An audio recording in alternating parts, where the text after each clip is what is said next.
faut d'abord rappeler que la Russie a été très présente dans la campagne présidentielle américaine. Elle a été présente par le biais de déclarations de Donald Trump à propos du leadership de Vladimir Poutine, sur la Crimée également. Par ailleurs, on se souvient d'accusations d'ingérence de la part des démocrates qui ont attribué à la Russie certaines cyberattaques, voire certaines fuites organisées en direction de Wikileaks.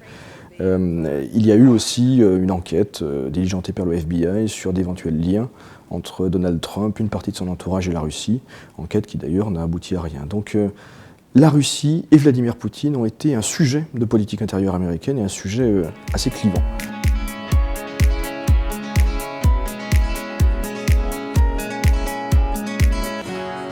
Pour ce qui est des premières réactions à Moscou, je dirais qu'elles sont positives mais prudentes. En fait, les Russes dans leur ensemble ne voulaient pas de présidence Clinton. Pour plusieurs raisons. La première, c'est qu'ils ont fréquenté Hillary Clinton, ils l'ont connue au poste de secrétaire d'État, ils connaissent les positions d'Hillary Clinton sur la Syrie, sur l'Ukraine. Ils voient que dans l'entourage d'Hillary Clinton, il y a des gens qui sont favorables, par exemple, à la création de no-fly zone en Syrie, qui sont favorables à des livraisons d'armes à l'Ukraine. Et donc, très clairement, la Russie n'attendait rien de bon d'une présidence Clinton. Ce qui ne veut pas dire que la Russie a des attentes démesurées ou nourrit des illusions particulière à l'égard de Donald Trump. Simplement, du point de vue russe, l'élection de Donald Trump introduit une incertitude positive. Les Russes savaient qu'avec Clinton, ce serait dangereux, que ça aboutirait plutôt à des tensions. Avec Trump, le doute est permis.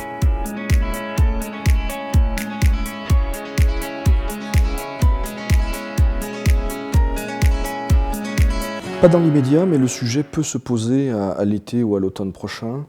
En fait, la question est un peu différente. Est-ce que les États-Unis, sous Donald Trump, auront une position aussi active, en particulier en direction de l'Europe sur ce dossier-là? Parce qu'il faut bien comprendre qu'en réalité, l'administration Obama, depuis le printemps 2014, d'abord a poussé en faveur de sanctions, poussé les Européens. Les sanctions de liste, puis les sanctions sectorielles, les Européens qui étaient plutôt réticents au début. Ça, c'est la première étape. Ensuite, l'administration Obama a œuvré et œuvre toujours pour essayer de maintenir une cohésion au sein de l'Union européenne, pour faire en sorte que l'Union européenne maintienne ses sanctions, alors que l'on voit que certains pays sont de plus en plus réservés, voire hostiles. La question donc est de savoir si la nouvelle administration Trump jouera ce rôle-là.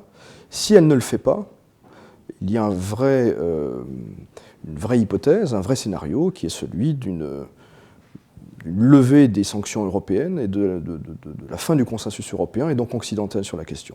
Donc en l'absence d'un rôle moteur des États-Unis sur la question, en l'absence de pression américaine en direction de l'Europe, il est probable que la question des sanctions se pose dès l'été prochain et que ces sanctions ne soient pas reconduites.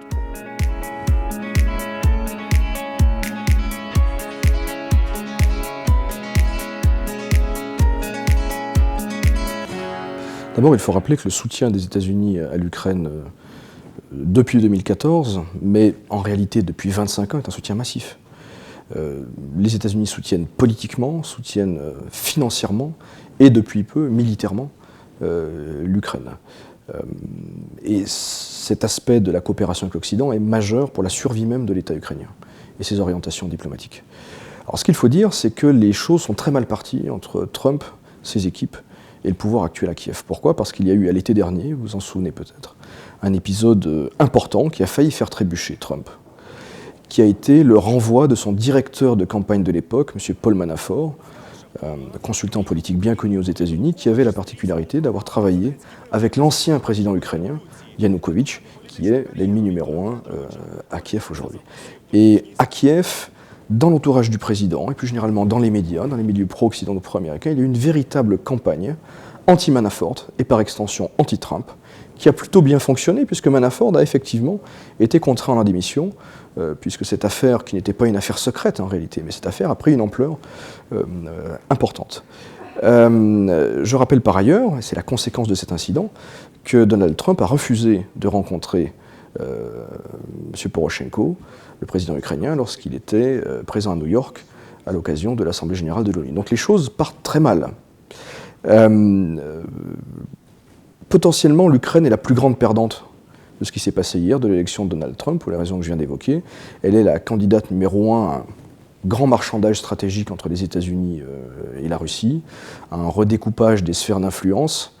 Tout dépendra en réalité de l'approche de Trump. Est-ce que pour Trump va rester isolationniste ou réaliste? En tout cas, il ne sera pas dans la ligne Clinton, dans un style interventionniste, impérialiste. Et je pense que Trump, son entourage, peut être sensible à une approche réelle politique, à une approche qui mettrait en avant une forme de neutralisation de l'Ukraine. D'ailleurs, j'observe que de grands spécialistes américains de politique étrangère, Kissinger, Brzezinski, qui il y a quelques années se prononçaient en faveur d'un soutien massif des États-Unis à l'Ukraine, parfois même d'une entrée de l'Ukraine dans l'OTAN, ces gens-là, aujourd'hui, considèrent que ce n'est pas réaliste et que la solution privilégiée est celle d'un accord stratégique avec la Russie pour faire de l'Ukraine un État neutre qui retrouverait sa fonction de jonction entre la Russie et le monde occidental. C'est peut-être ce scénario-là qui serait une sortie par le haut pour tout le monde qui est le plus réaliste à court terme.